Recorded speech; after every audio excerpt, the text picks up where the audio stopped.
किरण आज बहुत ज्यादा उदास थी क्योंकि उसका पति अमित अनपढ़ था। किरण की समझ में नहीं आ रहा था कि वह क्या करे। वह अमित को कैसे समझाए कि उसकी भाभी उसका फायदा उठा रही है। अमित भैया, जरा यहाँ आना, थोड़ा सा काम है। किरण की जेठानी शालिनी ने अमित को आवाज लगाई। जी भाभी, अभी आया, बोलकर अमित बिना चाय पिए ही उठ गया। हाँ भाभी, बताओ क्या हुआ। अरे अमित भैया, लाइट चली गई है और घर में पानी बिल्कुल भी नहीं है। जरा पानी भर दीजिए। ठीक है भाभी, अभी भर देता हूँ। अमित नल से भाभी के घर का पानी भरने लगा। भैया और भाभी आराम से बैठकर चाय नाश्ता कर रहे थे और अमित उनके घर का काम कर रहा था। किरण यह सब देख रही थी।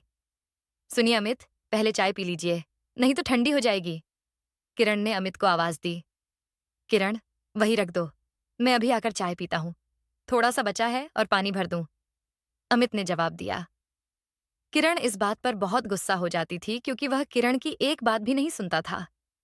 किरण की सासू माँ विमला जी अपनी बड़ी बहू शालिनी को कुछ भी नहीं कह पाती थीं, क्योंकि शालिनी बहुत तेज थी। वह विमला जी को पलटकर जवाब दे देती थी। अमित ने पानी भर दिया और उसके भैया और भाभी आराम से बैठकर चाय नाश्ता करते रहे, लेकिन अमित से एक बार भी चाय के लिए नहीं पूछा। अमित वापस अपने कमरे में आ गया था। किरण अमित पर गुस्सा करने लगी।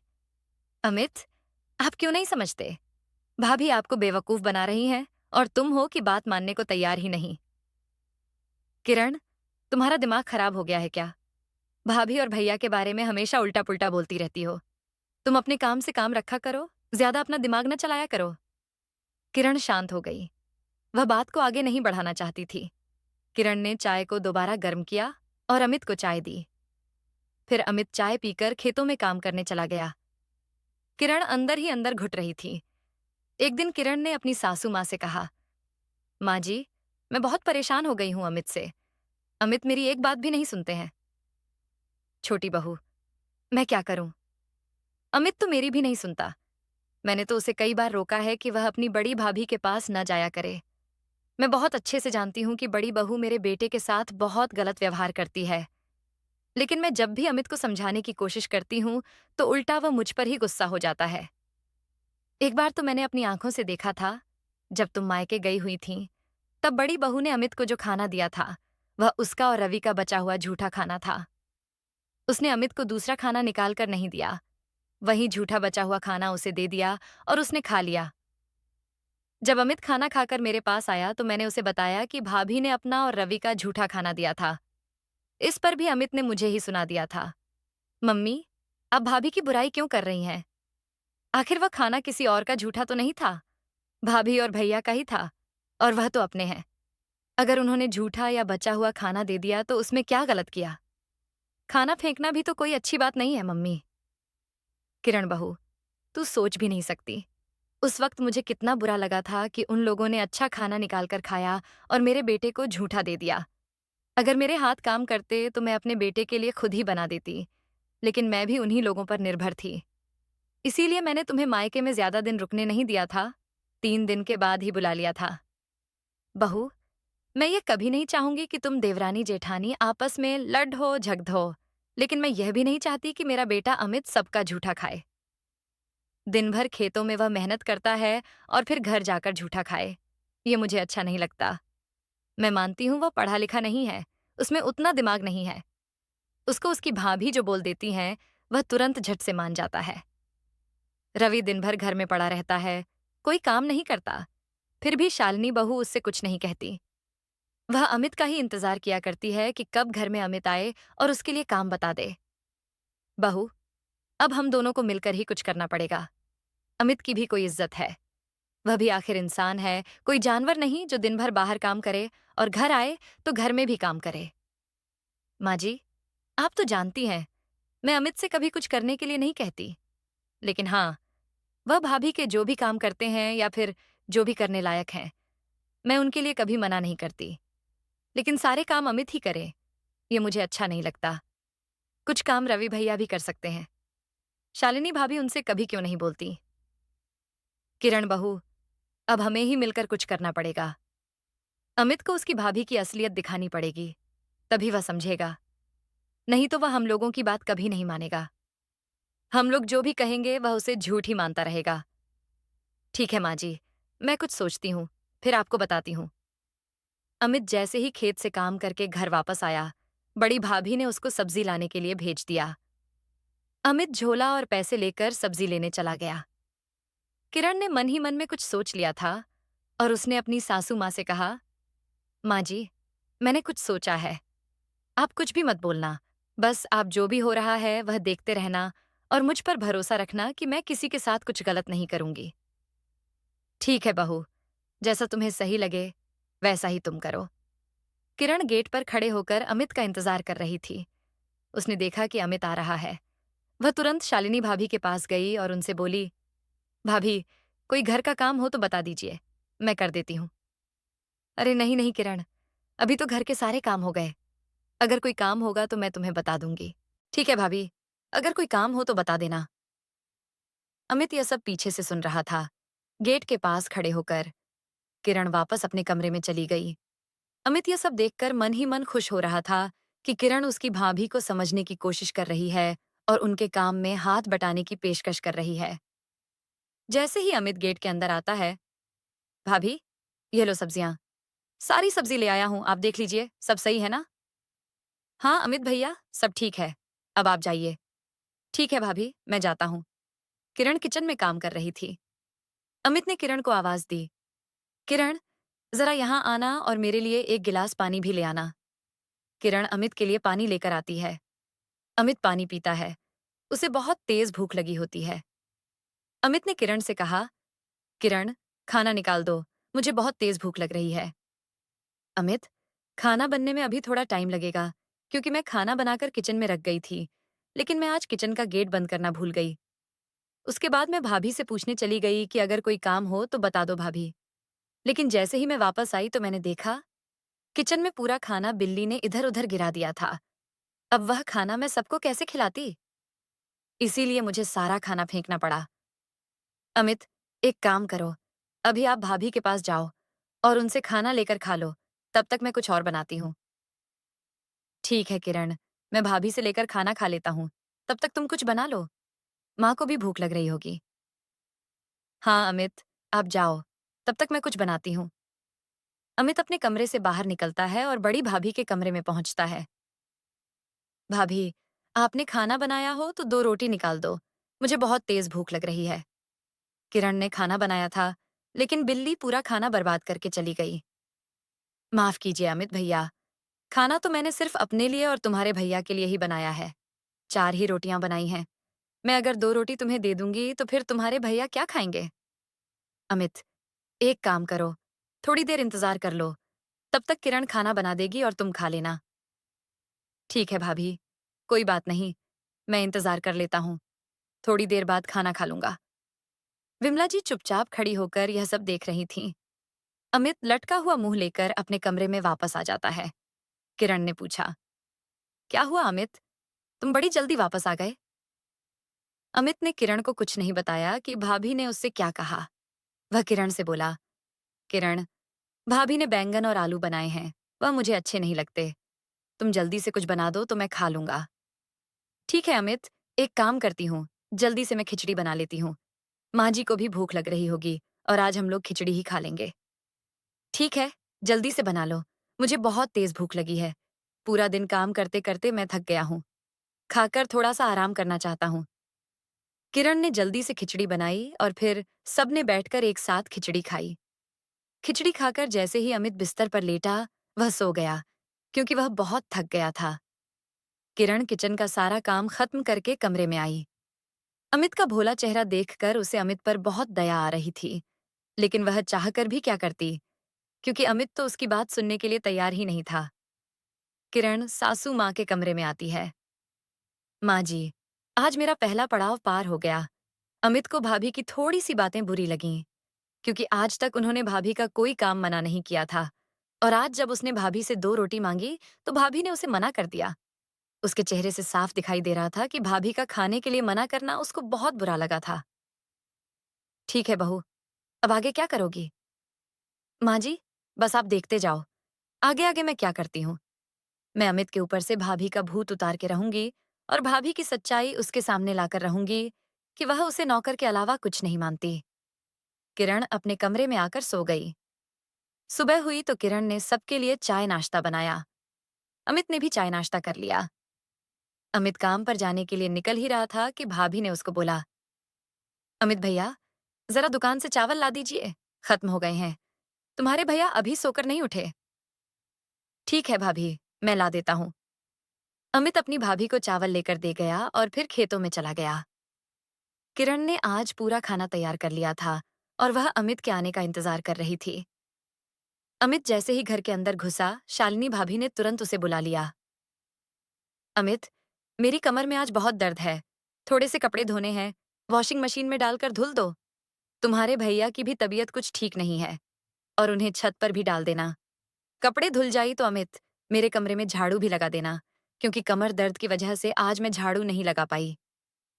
ठीक है भाभी, मैं सब कर दूंगा। आप बिल्कुल भी चिंता मत करो।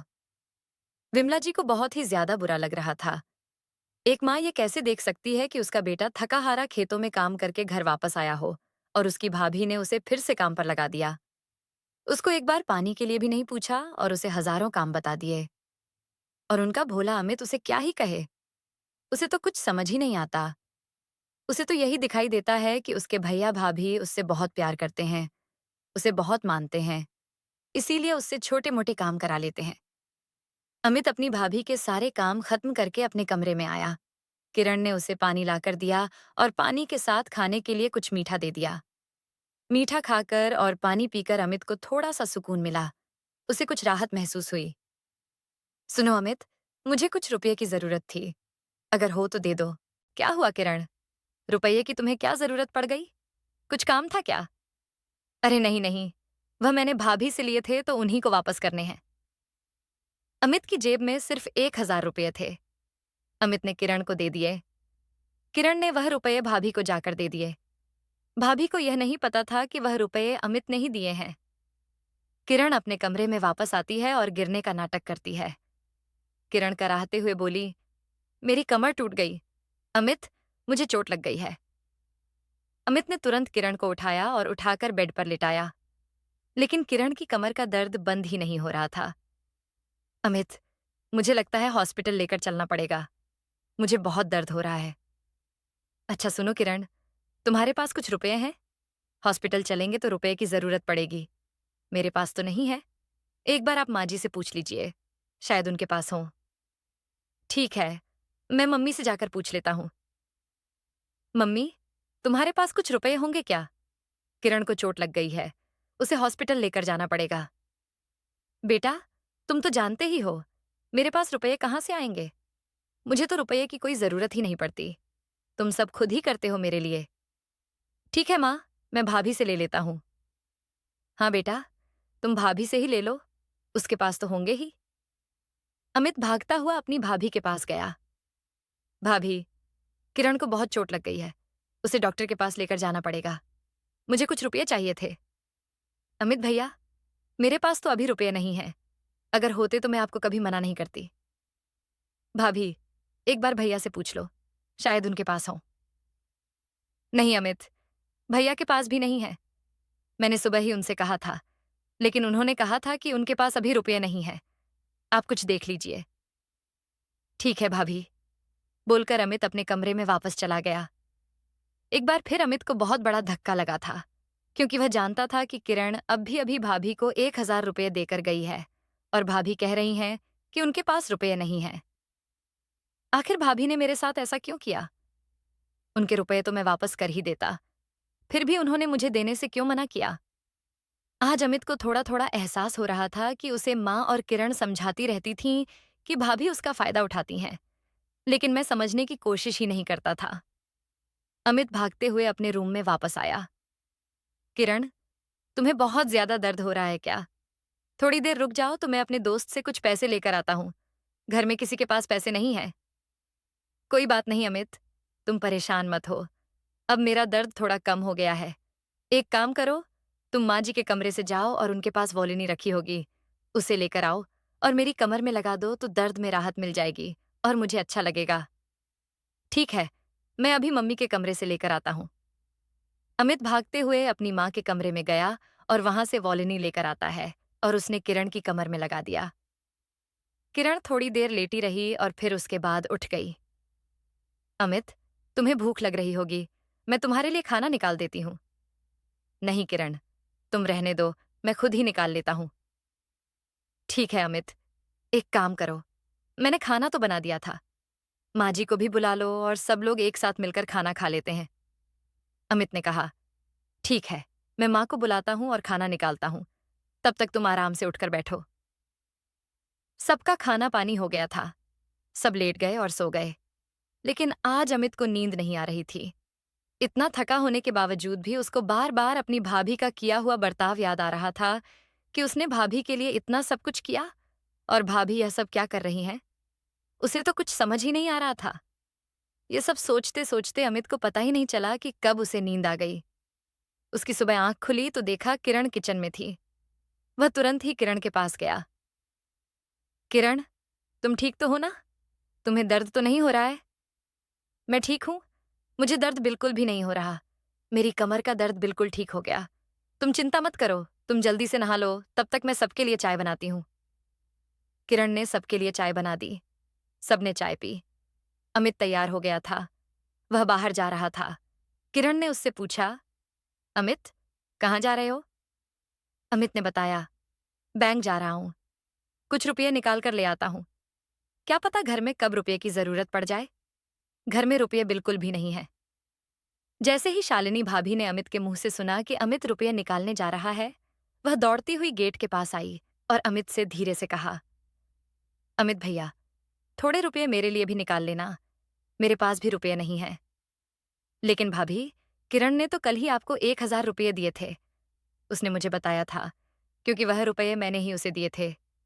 मेरे पास वही 1,000 रुपये थे जो मैंने उसे दे दिए थे, और जब मैं आपसे लेने आया तो आपने मुझे साफ साफ मना कर दिया। अरे हाँ अमित भैया, वह तो मेरे ध्यान से ही उतर गया था। मुझे बिल्कुल याद ही नहीं रहा था कि किरण ने मुझे 1,000 रुपये दिए हैं, वरना आप तो जानते हैं, मैं आपको कभी मना नहीं करती।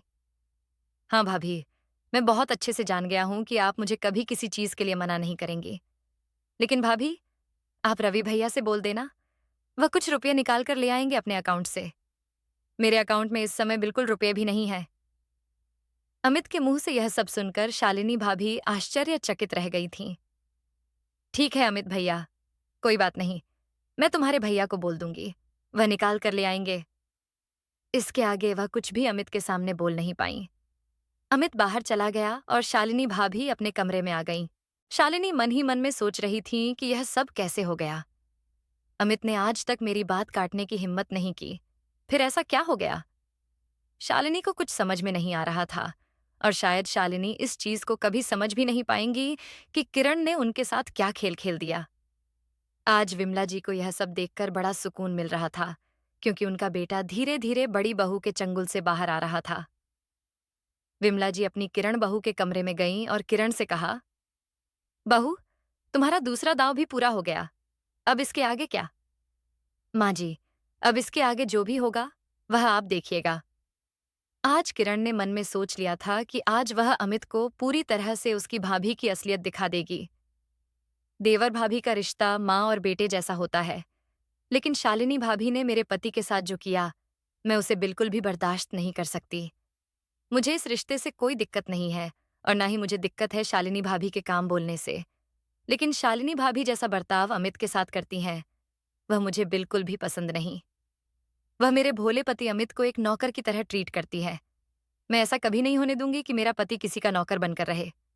तो फिर चलिए, चलते हैं आज फाइनल राउंड की तरफ। किरण गेट पर खड़े होकर अमित के आने का इंतजार कर रही थी। किरण ने देखा कि अमित गेट के अंदर आ रहे थे। वह तुरंत शालिनी भाभी के कमरे में जा पहुंची और तेज से चिल्लाने लगी, भाभी, अमित आपको बहुत मानते हैं, वह आपको अपनी माँ समझते हैं, इसीलिए आपकी कोई भी बात नहीं टालते, लेकिन आप उन्हें अपना नौकर मानती हैं। आप ऐसा क्यों करती हैं? किरण, तुम कुछ ज्यादा ही बोल रही हो। अपनी जुबान पर लगाम दो, वरना मुझसे बुरा कोई नहीं होगा।